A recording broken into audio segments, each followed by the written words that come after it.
अगर मैं आपसे पूछूं कि इन दोनों तस्वीरों में क्या डिफरेंस है तो आपका जवाब आएगा आर्ट के लेवल पे ये थोड़ा सा आर्टिस्टिक अलग दिखता है, पर ये दोनों ही माँ दुर्गा जी की तस्वीरें हैं। पर आज मैं जब एआई की हेल्प लेकर एक माँ दुर्गा जी की तस्वीर बना रहा था और उस बनाने के दौरान मुझे एक बहुत ही इंटरेस्टिंग चीज समझ में आई, तो मुझे लगा इस पर एक वीडियो बना देनी चाहिए।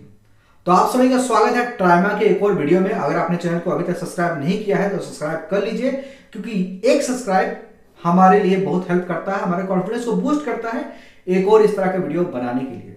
तो चलिए शुरुआत करते हैं। अगर इन दोनों तस्वीरों को आप ध्यान से देखो तो आपको यह समझ में आएगा कि दोनों तस्वीरों में जो माँ दुर्गा के वाहन है, एक में बाघ है तो एक में सिंह। और मेरे मन में यही सवाल उठा कि एक्चुअली में माँ दुर्गा के जो वाहन है वो कौन सा है, वो बाघ है या सिंह? क्योंकि दोनों तो नहीं हो सकता, एक ही हो सकता है।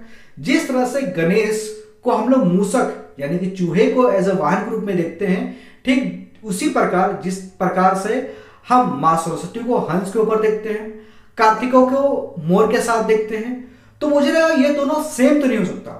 फिर मैंने इंटरनेट पे काफी थोड़ा बहुत रिसर्च किया, कुछ बुक पलटे और मुझे एग्जैक्टली ये चीजें मिली कि आखिर माँ दुर्गा की एक्चुअल सवारी है क्या। तो मुझे एक नहीं बल्कि तीन रेफरेंसेस मिले जहां पर इस बात को कंफर्म किया गया है कि माँ दुर्गा की सवारी कौन सी है। सबसे पहले अगर आप देखो तो मार्कंडेय पुराण, दूसरा देवी भागवत पुराण, तीसरा कालिका पुराण। अगर इन तीनों पुराणों को अगर आप ध्यान से देखो तो आपको मिलेगा कि माँ दुर्गा को माँ शेरावाली कहा जाता है। और इससे ये बात कंफर्म हो जाती है कि दुर्गा माँ का जो ऑफिशियल या मतलब शास्त्रों के हिसाब से जो भी वाहन है वो है सिंह यानी कि लायन।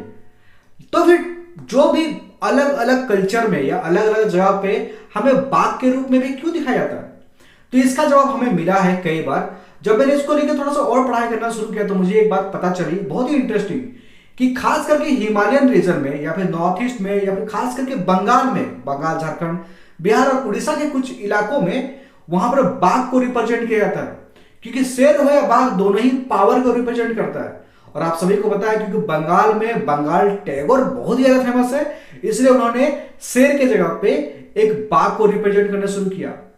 तो ये बस एक कलात्मक रूप से दिखाया गया एक चित्रण है जो जिससे दुर्गा माँ के पावर में कोई बदलाव नहीं आता है, वो बस एक कलात्मक तरीका है माँ दुर्गा के पावर को दिखाने का। तो ये जब इन्फॉर्मेशन हमने इंटरनेट और बुक्स में पढ़ा तो ये छोटी छोटी इन्फॉर्मेशन जब हम देवी देवता के बारे में पढ़ते हैं तब हमें एग्जैक्ट पता चलता है कि कितनी ज्यादा आर्टिस्टिक लेवल पे भगवान को डिपिक्ट किया जाता है। जैसे कि हम जिस तरह शास्त्रों में भगवान को देखते हैं और जिस तरह से हमारे पास तस्वीरें होती हैं या मूर्ति बनती है, उन दोनों में कितने ज्यादा डिफरेंस होती है, जिस तरह इस तस्वीरों को देख के हमने समझा।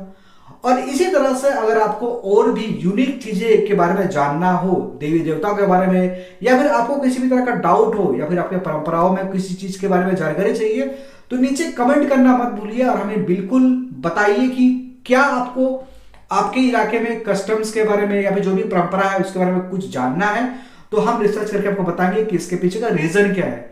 तो अगर आपको ये वीडियो पसंद आया तो सबसे पहले सब्सक्राइब करना मत भूलना, क्योंकि आपके सब्सक्राइब से हमें बहुत हेल्प मिलती है।